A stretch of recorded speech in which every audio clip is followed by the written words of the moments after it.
हाँ बबुआ, ए बच्चा लोग,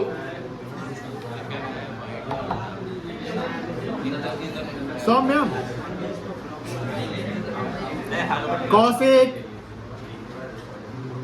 इधर फोकस करो। ये जो चैप्टर है वैल्यूएशन ऑफ गुडविल, पार्टनरशिप का सेकेंड चैप्टर है। और इस चैप्टर के बारे में हम बता दें, ये चैप्टर आपका बहुत ही आसान है।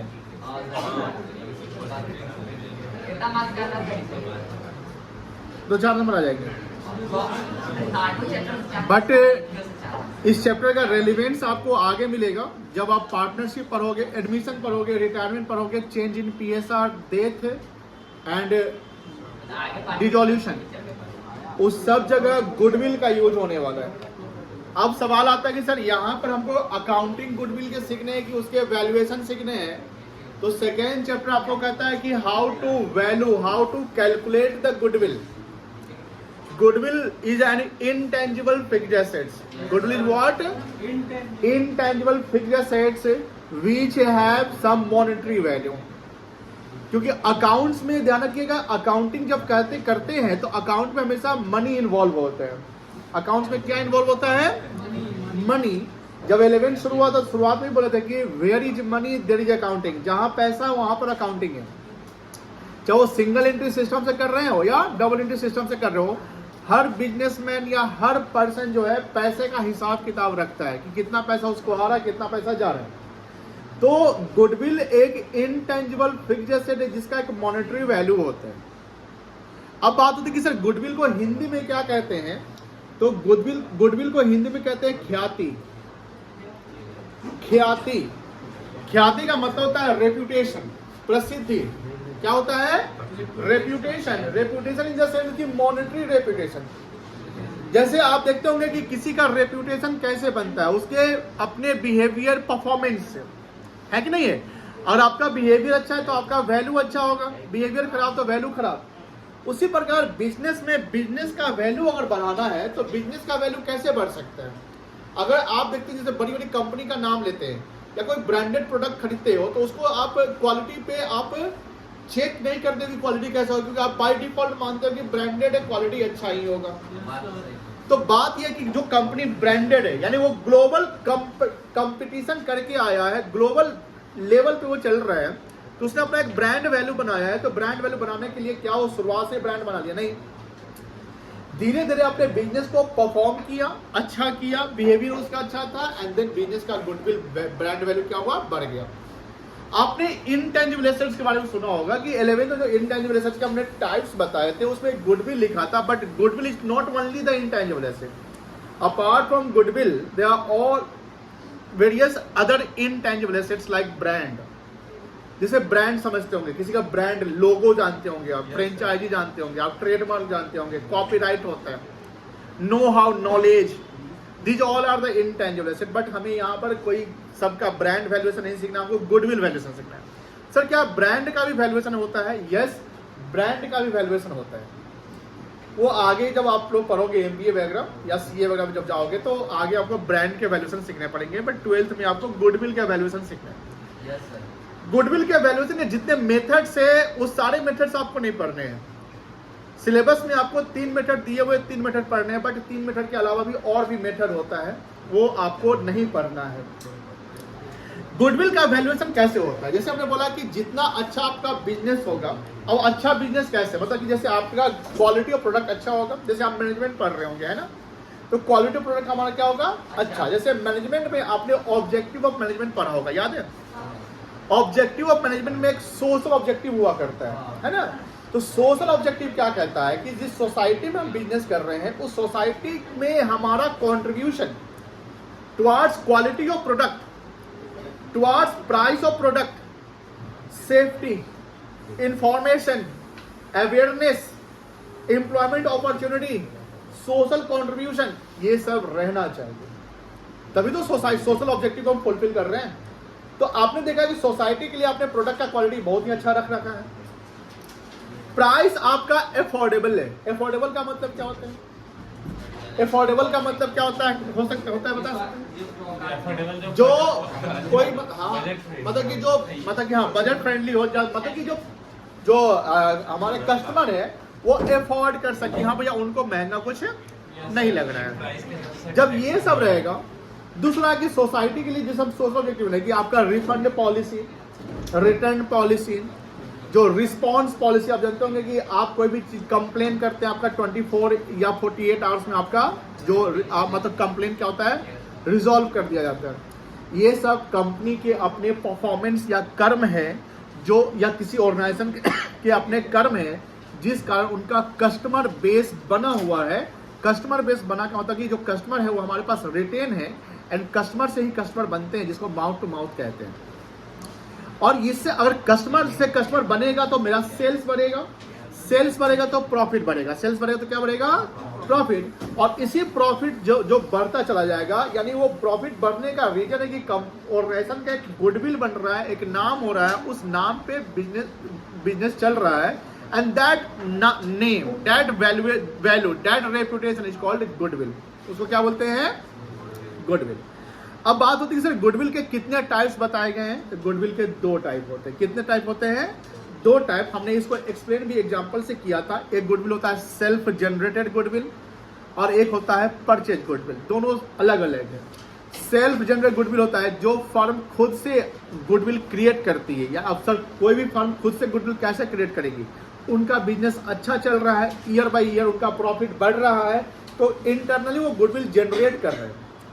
बट वो सेल्फ जनरेट गुडविल में वो जो गुडविल है उसका पेमेंट कहीं नहीं किया गया है, क्योंकि उसने अपना मॉनेटरी वैल्यू बढ़ाया है, बट उसका कहीं पेमेंट हुआ नहीं है, न कहीं से रिसीट आया है, बस अपने वैल्यू को आप क्या कर रहे हैं, बढ़ा रहे हैं। तो that self generated goodwill will not be shown in the balance sheet. कौन सा गुडविल बैलेंस शीट में नहीं दिखेगा, सेल्फ जनरेटेड गुडविल नहीं दिखेगा। लेकिन मान लो कि किसी एक फर्म ने दूसरे फर्म को खरीदा, अब दूसरे फर्म को खरीदा तो फर्म ए जो बायर फर्म यानी परचेजिंग फर्म है, वो सेलिंग फर्म को बोलता है कि भैया हम आपका गुडविल है, आपका नेम ऑफ फर्म वही रहेगा, हम वही नाम रखेंगे, आपके एम्प्लॉय वही रहेंगे, हम सब कुछ है, उसका पैसा एक्स्ट्रा पेमेंट कर देते हैं। मान लो परचेजिंग जो सेलिंग फर्म है उसकी वैल्यू, जो बिजनेस वैल्यू है वो 10 लाख रुपए की है, लेकिन उसने अपना गुडविल बना के रखा है 12 लाख रुपया, सॉरी 2 लाख रुपया गुडविल बना के कितना रखा है, 2 लाख।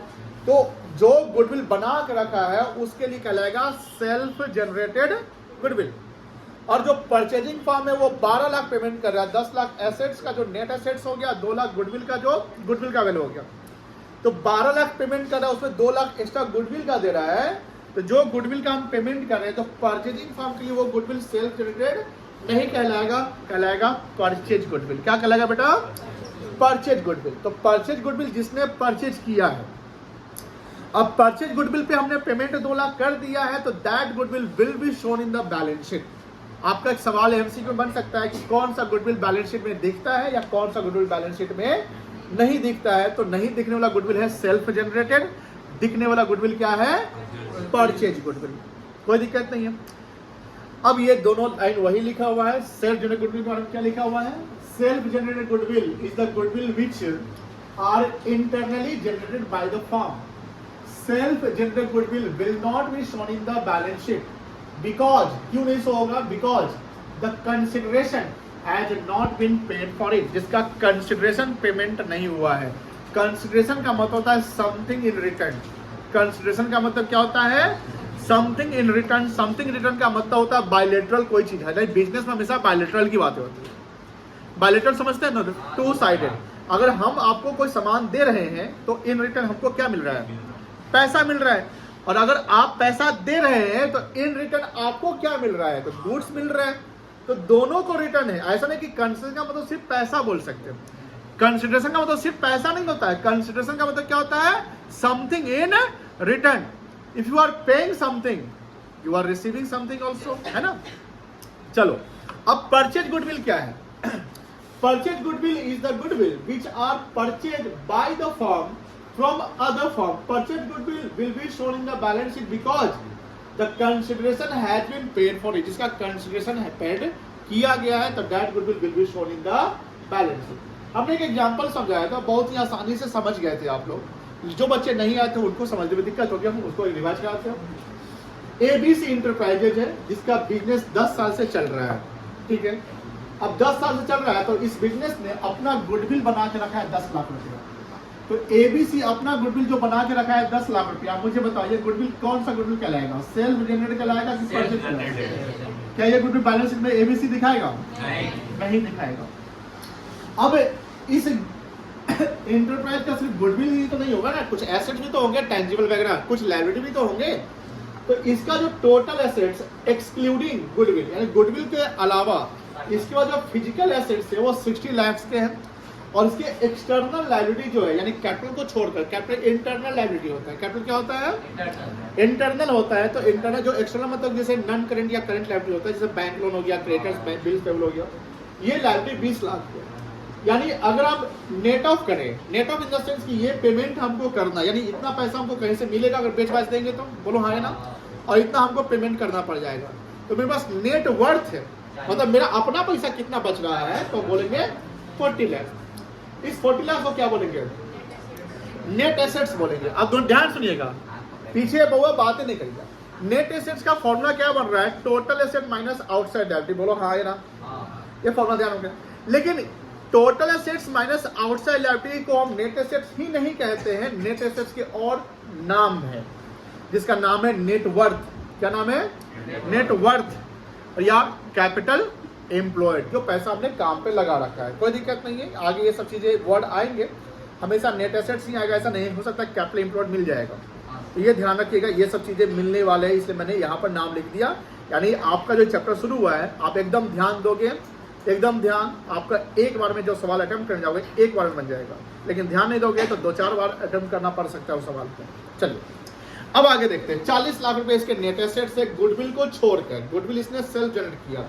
अब होता है क्या कि XYZ लिमिटेड मतलब कोई इंटरप्राइज है, वांट्स टू परचेज ABC, यानी ये जो फर्म है ये इसको खरीदना चाहता है। जब ये बेचना चाहेगा तो ना खरीदाएगा, है कि नहीं? तो वो बेचना चाह रहा है, मान लो अब वो बेचना चाह रहा है तो वो XYZ खरीदना चाह रहा है, तो बोलता है कि तुमको हम 50 लाख रुपया देंगे। कितना देंगे? बड़ी बात ध्यान सुनिएगा, 40 लाख इसने अगर इसका बिजनेस हम खरीदेंगे तो मुझे एसेट्स और लायबिलिटी मिला के 60 एसेट्स आएगा, 20 का लायबिलिटी आएगा। तो अगर हम इसका बिजनेस कर देंगे तो 20 लाख तो इसका लायबिलिटी बनना जाएगा। बोलो हाँ है ना? तो इसको अब बाद में फ्यूचर में XYZ ना ABC का लायबिलिटी पेमेंट करेगा।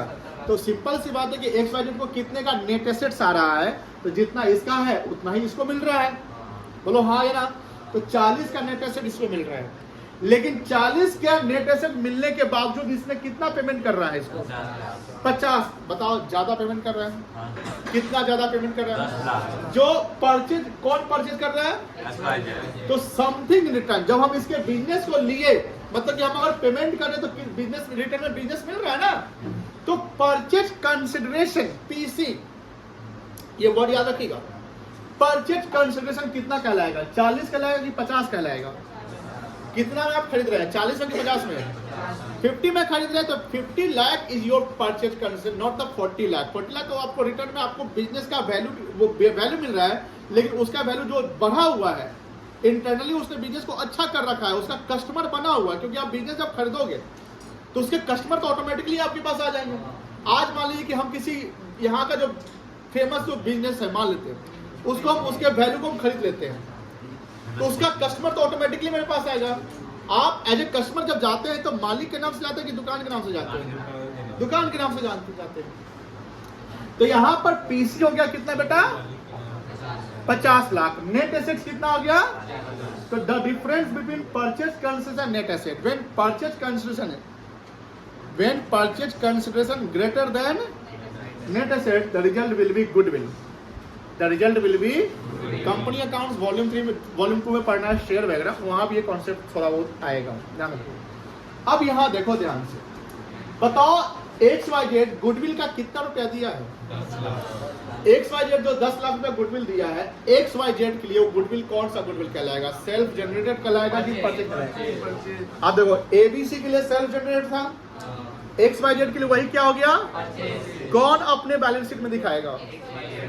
XYZ दिखाएगा, और कौन नहीं दिखाएगा? ये फ्लो चार्ट देख लीजिए। गुडविल सेल्फ जनरेटेड किसके लिए है? और XYZ के लिए ABC will not show goodwill rupee 10 lakh as goodwill in balance sheet because it is the nature of self generated. XYZ will show rupee 10 lakh as goodwill in the balance sheet because it is the nature of purchase. बोलो clear हो गया? बढ़िया से clear हो गया सबका? चले आगे हम लोग आगे चलिए लेक्चर 2 पे आइए।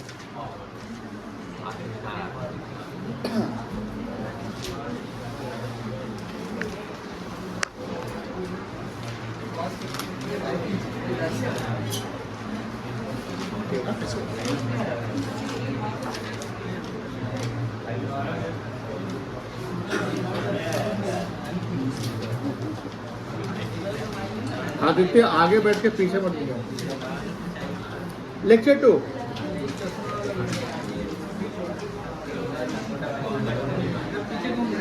आज का डेट कितना है?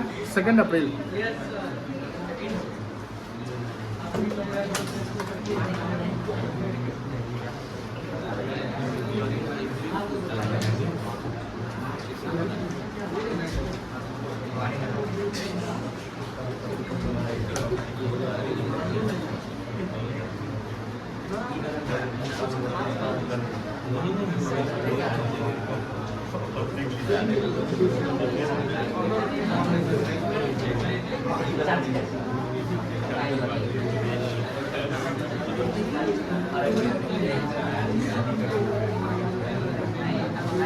लिखना शुरू कर दो, बतियाओ नहीं।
इसका और कोई पार्ट नहीं है, पार्ट तो खत्म।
जमीन बिकता है तो जमीन का गवर्नमेंट पेपर में मान लीजिए 20 लाख रुपए दिखाया जाता है और सब जमीन से जो 35 लाख में बिकता है 15 लाख रुपए से गुडविल हो गुडविल होता है जब गुडविल होता है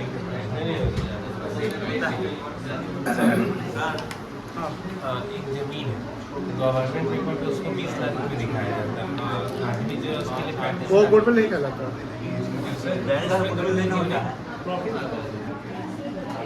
देखो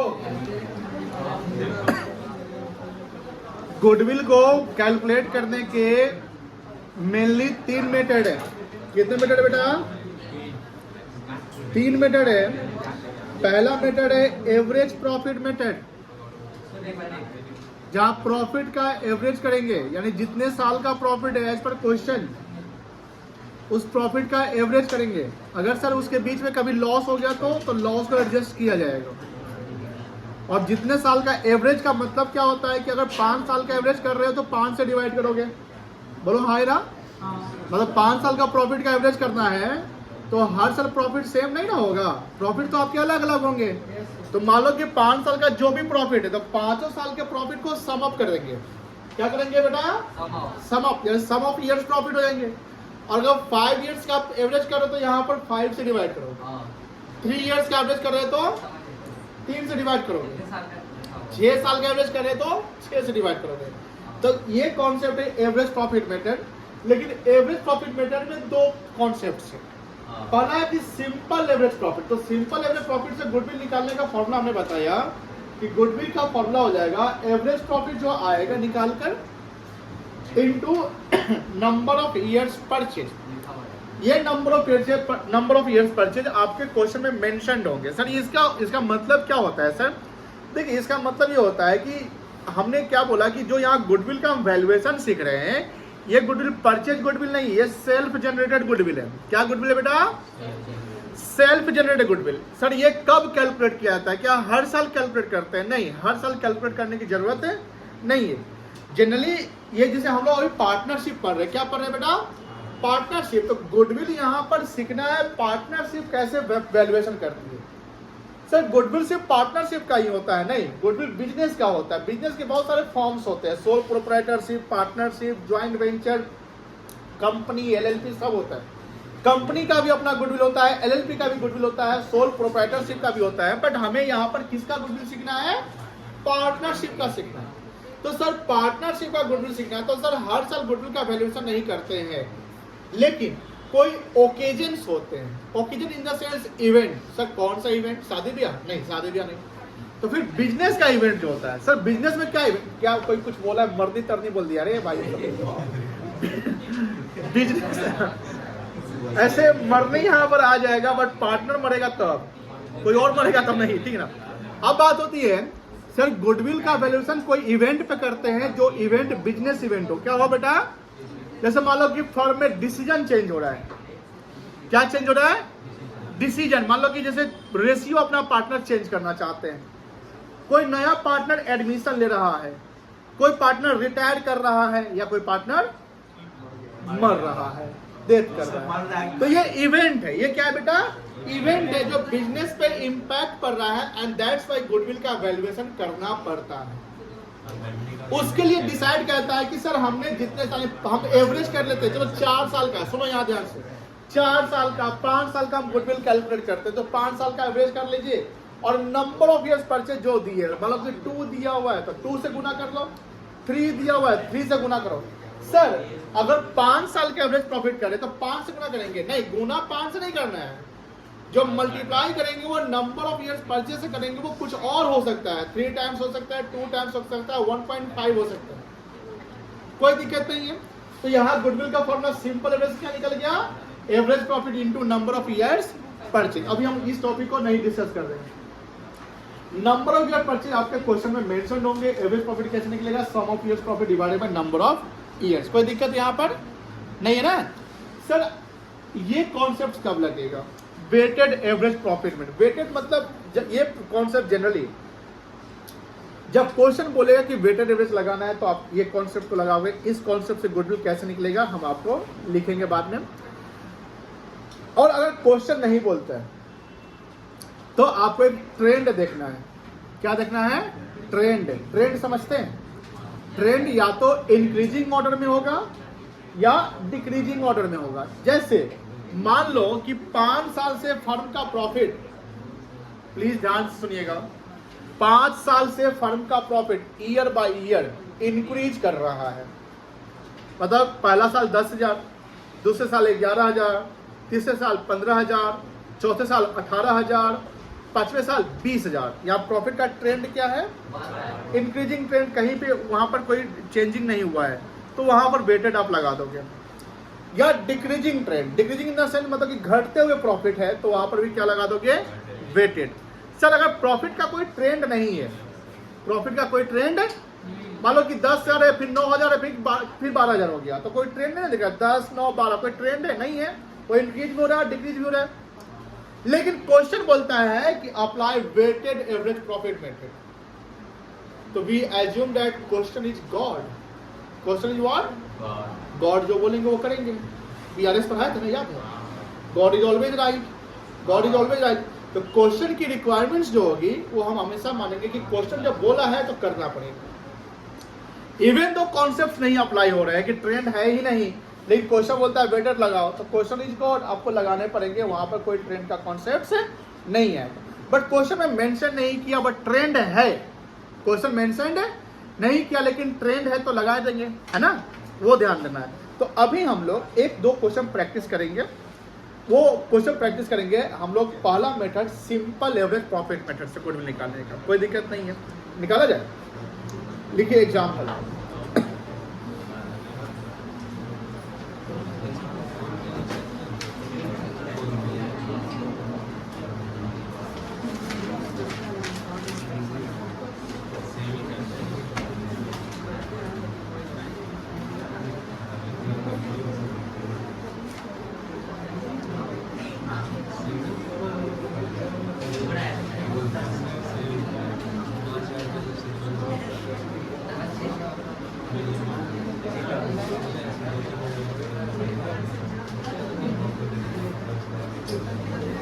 साक्षी बात नहीं करो प्लीज।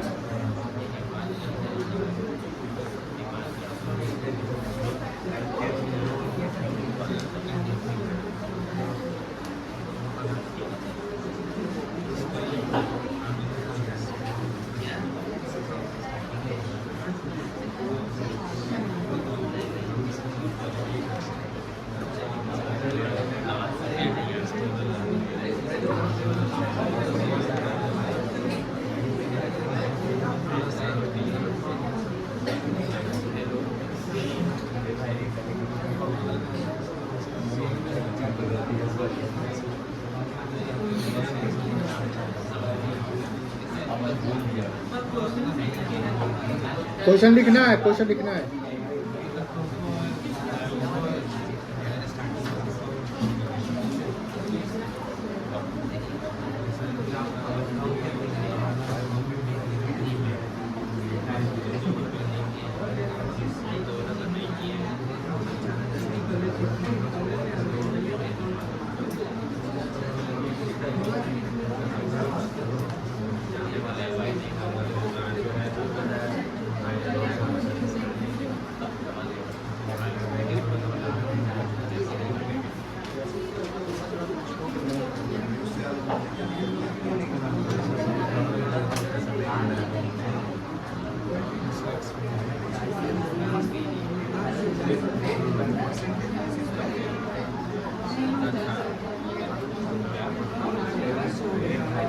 केस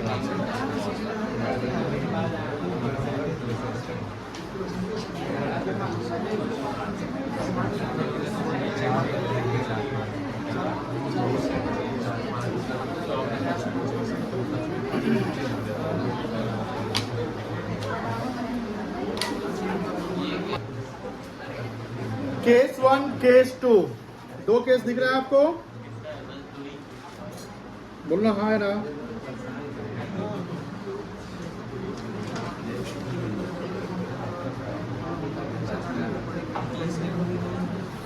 चलो, आपको केस 1 केस 2 में कोई डिफरेंस लग रहा है? क्या डिफरेंस है?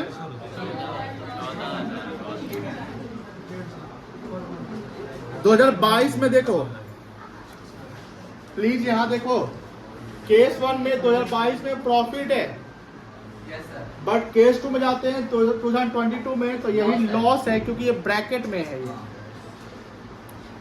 अब लॉस है तो क्या करोगे, इस सारे प्रॉफिट से माइनस करना पड़ेगा। यहां पर किसी साल में लॉस नहीं है। सवाल का रिक्वायरमेंट पढ़ो, from the following information of a firm. Firm क्या होता है? फर्म का मतलब क्या होता है? एक मिनट बोलिए आप। कोई बिजनेस ऑर्गेनाइजेशन। तुम बोलो ऋषभ, फर्म का मतलब जो हम लिखवाए हैं। हाँ ये लिखवाए हैं। सब फॉर्म वो होता है जो एक प्रोप्राइटर और तुम बताओ कैसे? आर्टिफिशियल क्या क्या बोल रहा है? आप बताइए Anushka. Group of individual partner, ये लाइन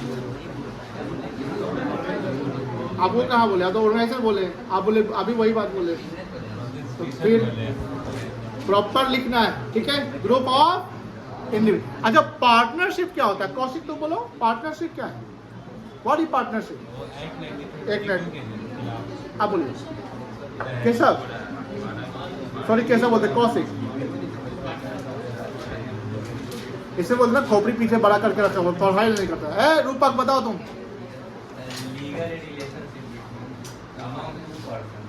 टू और मोर पर्सन, ठीक है चलिए। अब यहां पर देखो, from the following information of a firm calculate, ध्यान से देखिए यहां पे देखो, calculate the value of goodwill. यहां पर कोई एंट्री नहीं करना है कि डेबिट कौन होगा क्रेडिट कौन होगा, यहां पर वैल्यूएशन करने हैं ऑफ 3 इयर्स परचेज। क्या लिखा हुआ है?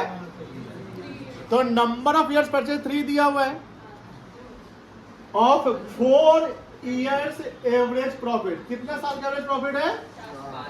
4 साल का। लेकिन सवाल में देखो कितने साल का प्रॉफिट दिख रहा है? 5 साल का। सर ऐसा हो सकता है? यस हो सकता है। अगर ऐसा होगा तब क्या करना पड़ेगा? सुनो ध्यान से। आप अगर आपसे अभी जो डेटा दिया हुआ है उसमें बताओ प्रेजेंट ईयर कौन सा है? दो प्रेजेंट ईयर 2023 जो अभी मतलब कह सकते हैं ना, इस क्वेश्चन के अनुसार 19 नहीं कह सकते। तो अगर ऐसा डेटा दिया हुआ है जहां 4 साल का एवरेज करना है, और एक मिनट प्लीज, क्वेश्चन में कितने साल का एवरेज करने के लिए बोला? 4 साल का। लेकिन जो प्रॉफिट का इंफॉर्मेशन दिया हुआ है वो 5 साल का दिया हुआ है। आप कंफ्यूज हो जाएंगे। अब सर एवरेज करने के लिए 4 साल बोला लेकिन प्रॉफिट 5 साल का दे दिया, अब क्या करेंगे? क्या करेंगे बताइए? 5 साल का एवरेज करेंगे, 4 साल का करेंगे? Question is God. 4 साल का एवरेज करेंगे। अब सवाल ये होता है कि 4 साल का एवरेज करेंगे तो कहां से शुरू करेंगे? 19 से कि 23 से बैक चलेंगे? यस, आप यहां पर है ना, तो यहां से 4 साल चलोगे, ठीक है ना? मतलब कि ये 1 हो जाएगा, ये 2 हो जाएगा, ये 3 हो जाएगा, और ये क्या हो जाएगा? 19 को छोड़ देंगे। 19 को छोड़ देंगे। सर अगर 4 साल का ही प्रॉफिट दिया रहता, मान लो 19 का दिया रहता, 20 का देता, 21 का, 22 का, ठीक है, और 4 का एवरेज, तो यार छोड़ने की जरूरत ही नहीं है, चारों का एवरेज कर दो। छोड़ेंगे कब? जब नंबर ऑफ इयर्स का जो प्रॉफिट है वो ज्यादा साल का दिया हुआ। तो हमको प्रेजेंट से चलना है। कैसे चलना है? प्रेजेंट मतलब रिवर्स करना है। क्या करना बेटा? कोई दिक्कत बोलिए हाँ या ना। दिक्कत है? नहीं है सर। अब बताइए, हमको केस 1 का गुडविल निकालना है।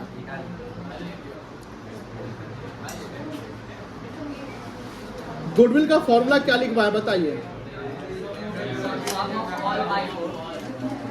गुडविल का फॉर्मूला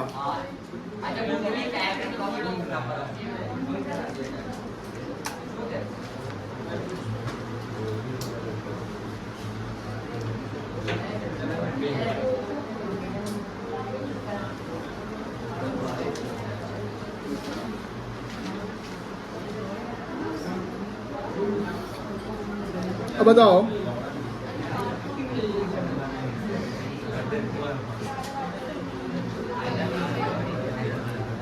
एवरेज प्रॉफिट बताइए क्या? अब एवरेज प्रॉफिट का फॉर्मूला बताइए।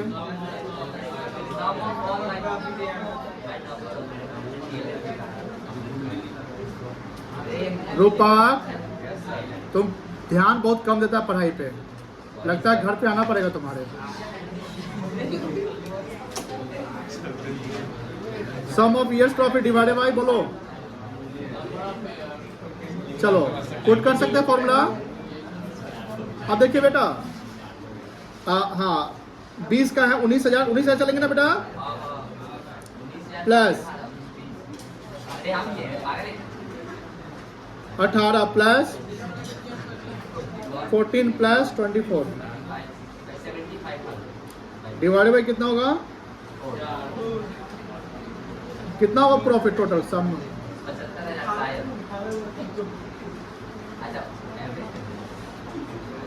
75,000 डिवाइडेड बाय ये कितना आएगा?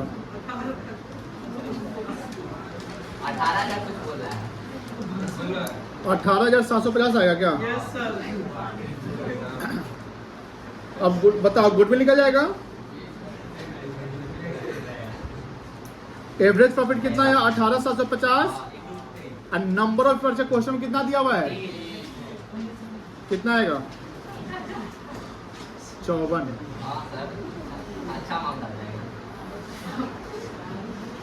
56,250 यही ना होगा?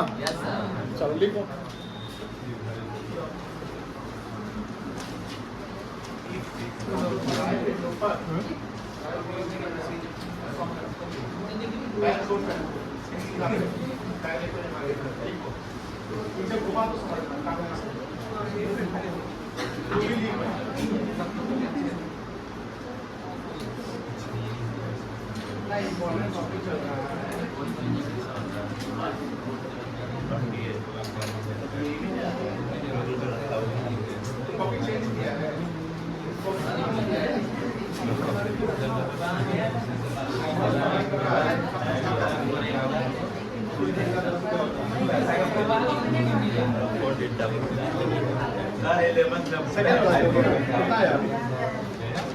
सेकेंड प्लस वाला ही कितना बन गया? बन सकता है।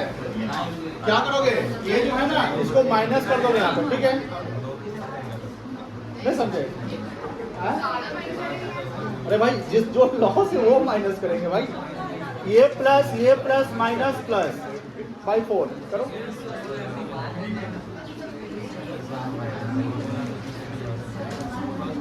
अरे ये केस 2 बनाओ, केस 6 पीछे 47 आया है। केस 8 केस 2 दिखाइए ना। बनाओ जरा, बनाने के लिए 40 का 40 का आएगा, 40 का 40 का आएगा।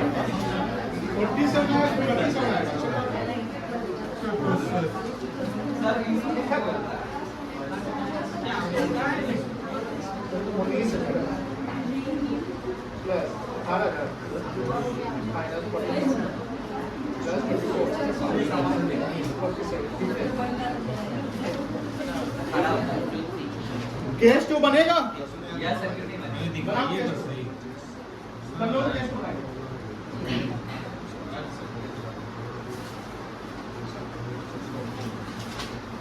सर केस 2 तो इतना आया देखिए था। गलत है। इसलिए आधा बनाया, आधा बनाया। चलो केस 2 बताते हैं। 14,000 उसमें माइनस हो जाएगा। सॉरी, 4 से डिवाइड कर हाँ, देंगे। हाँ। जो आंसर आएगा उसको पहले फॉर्मूला लिखोगे केस 2 में, ठीक है ना, सब कुछ। कितना आया था वैभव? 35,250। चलिए सही है।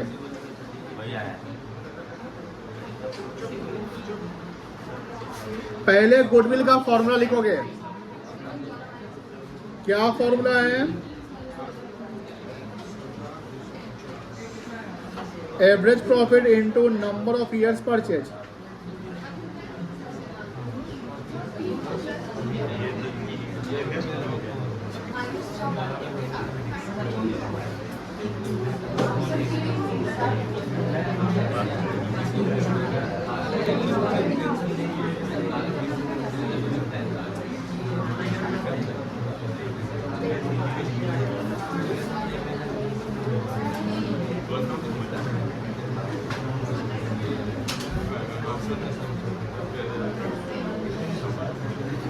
$19,000 पहला साल का प्रॉफिट है।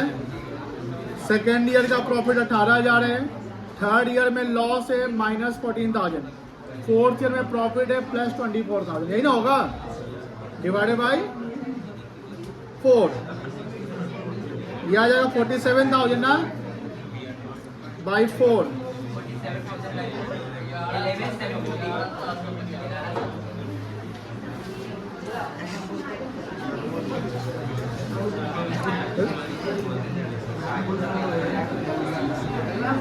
अरे ऋषभ, नया बुक किसके पास है?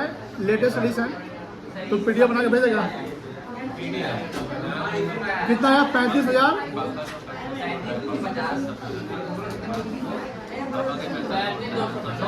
37।